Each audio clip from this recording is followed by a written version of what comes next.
Wonderful. Thank you for joining me today, Scotty. So great to see you. I'm Dan Steinler. I am the founder and owner of CCR Search. Today on our podcast, we'll be covering recognizing top talent.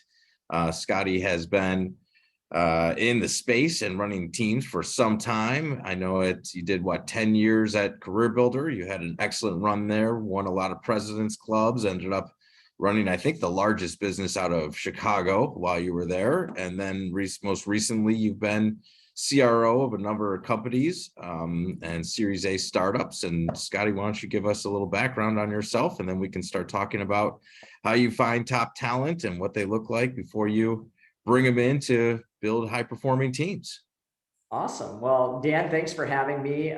Great opportunity to talk to you, and very excited to see all the success that you guys are having with your venture. So to Dan's point, I'm Scott Axonovitz. Spent about a decade at CareerBuilder managing a couple different sales organizations. Since then, have been the CRO at a couple different stops, early stage growth, venture-backed organizations, with the goal of ultimately growing those businesses as quickly as possible, hiring great talent, building the right teams, putting the right process in place to ultimately yield whatever transaction that the business desires. So excited to be here, and thanks for having me. No, thank you. Pleasure is all mine. So Scott, you see 100 resumes a day when you're looking at positions. Like, what's something that really sticks out to you when you're taking a look at these? How do you pick your team, and what are one or two areas where you're like, oh, I definitely want to talk to Henry or Josephine or whatever it might be?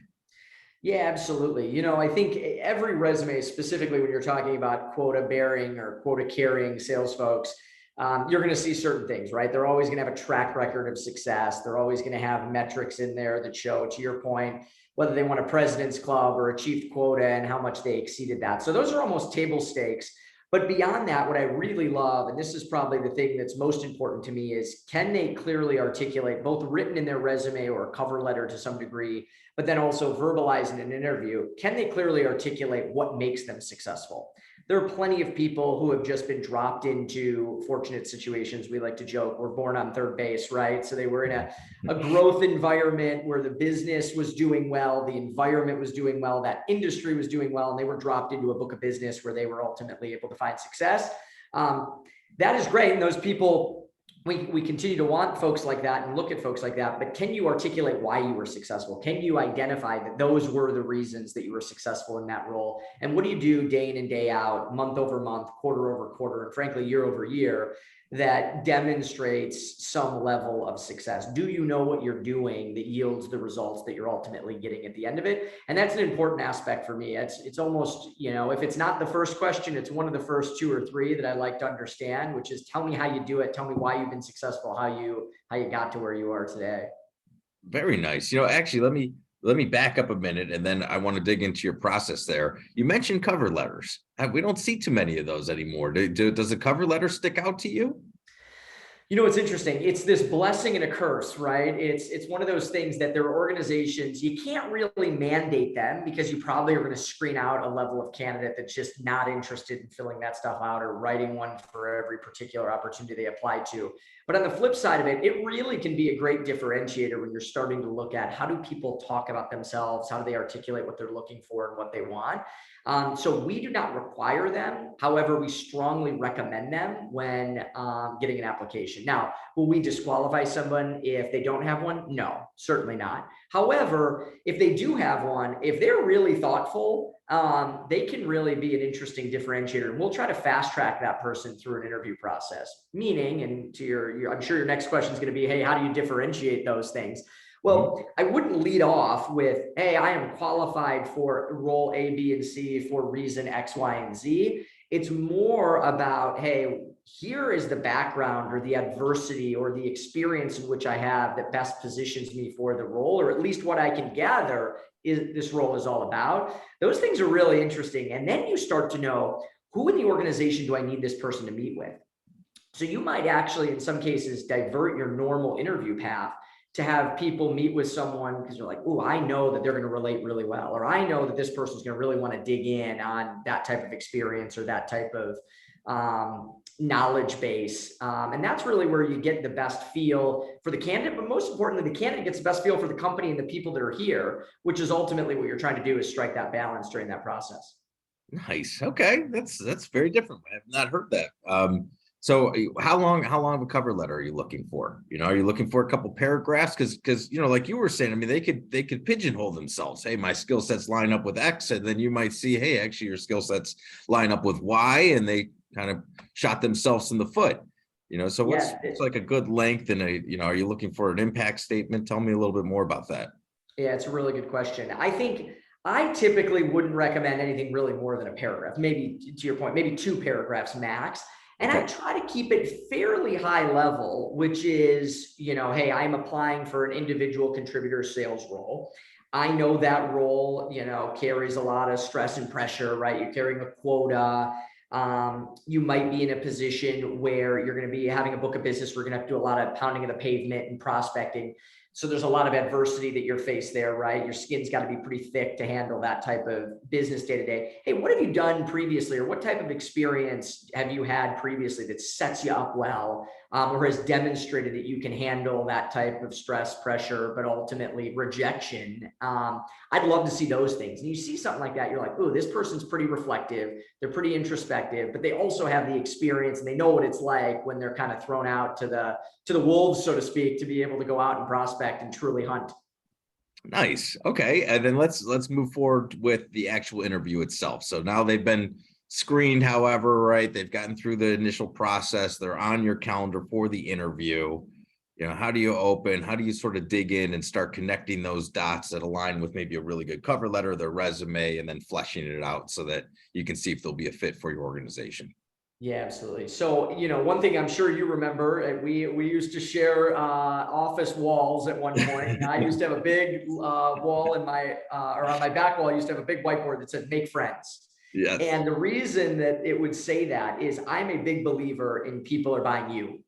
People buy from who they like. People buy from people they can relate to and operate in a human manner. And something that you've had great success in doing throughout your entire career is you really humanize the experience. And I use the phrase people buy from rather than people sell to, because people like to buy, they don't like to be sold.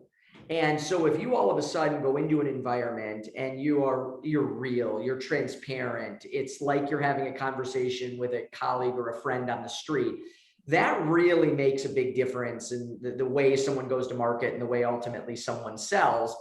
And ultimately the buyer looks at it as, hey, I'm just buying something from a friend, or I'm buying something from a trusted resource versus I'm being sold something from a vendor or from a company.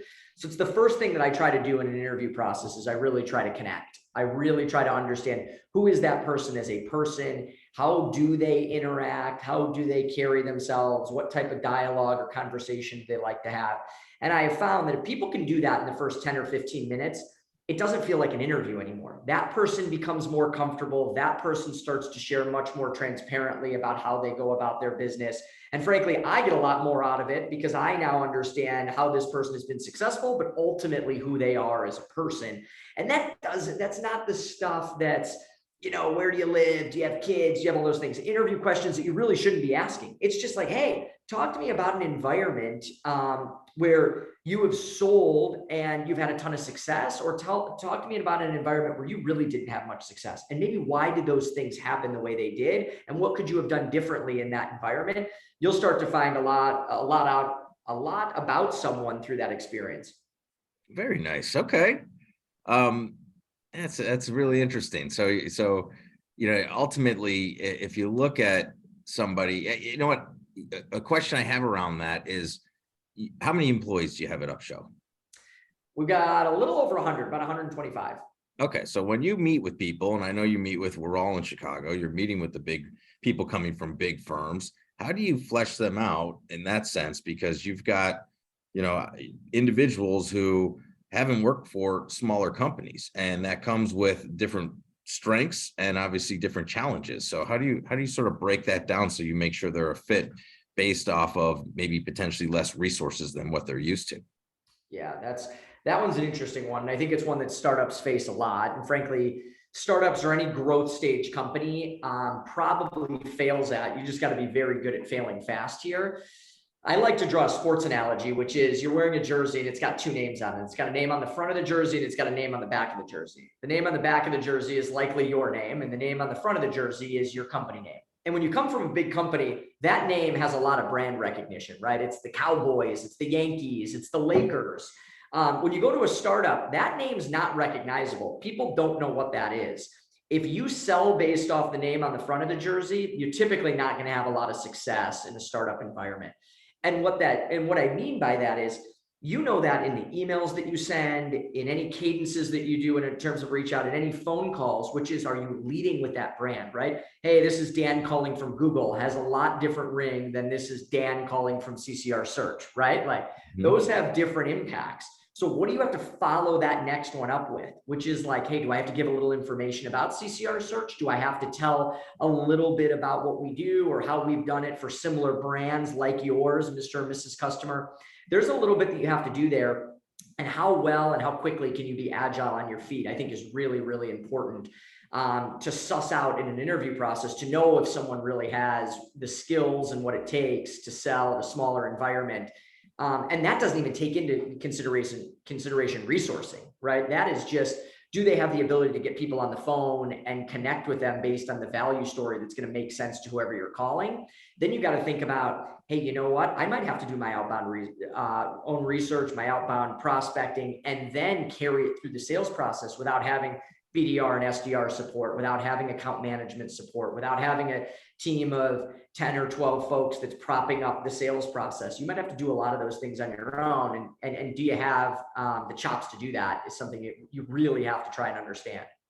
Yeah, that totally. I hear that a lot, right? Like from startups, it's a different job, right? It's a different job if you're coming from Salesforce, where you have all the resources in the world and a full BDR team, and like you said, the Cowboys on the front of your jersey, and then coming into a smaller firm where it's like, hey, I need to make sure I have these skill sets as well. So those are great points. Are there maybe one or two questions that you like to ask in the interview process that you're pretty consistent on, that you ask almost every candidate to see how they react and what the response is like? Yeah. So most people hate interviewing with me. And part of the reason that they hate interviewing with me. You don't seem like a terrible interviewer. Yeah. Hey, I come off as a really nice guy. I'm a very nice guy, Dan. Right. No, but what I really like to do is I like to role play. And that's probably what gives most people, a little bit of hives. Okay. Wow, you put them on the spot. Okay. For me, like we talked about earlier. Like, sell me this pencil. Yeah, exactly. Sell me the pencil. We try to humanize it and ease them in early on, but then I really like to get an understanding for how they do it, right?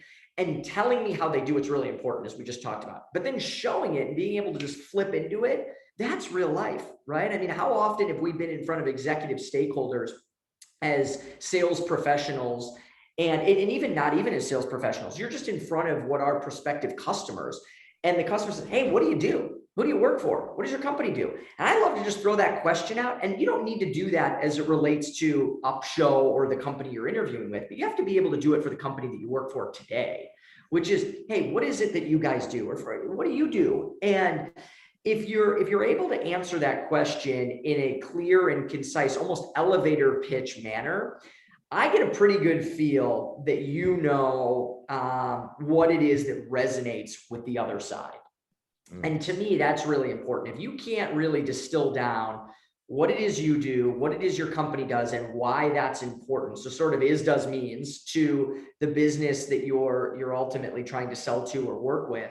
If you can't do that on the fly in an interview, I'm not saying you're totally disqualified, but it tells me a lot about maybe how you are on your feet. And I understand there's nerves and there's all sorts of different things going on in an interview, but frankly, that's no different than it would be if you were on an elevator with an executive from a business that you were going after. So when you ask, what questions do I ask? I love to ask the question that your mom or dad might ask, which is like, hey, son or daughter, what is it that you do?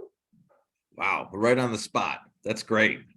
So what's the process when it gets to you, right? You're probably the final stop in the interview process. I'm assuming your recruiter screen, and then your hiring manager runs through the interview with an account executive, and then you're the final stop, and you're putting putting them through the ringer a little bit, although as a very nice guy, but also saying, hey, fill me in on what you do, like I'm your mother.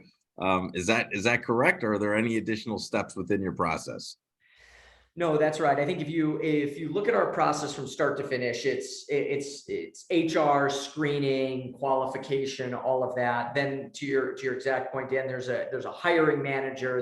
They're really trying to understand what is the day-to-day going to look like. Are you going to hit the activity standards? Are you going to get the right pipeline generation? Are you going to get to the number?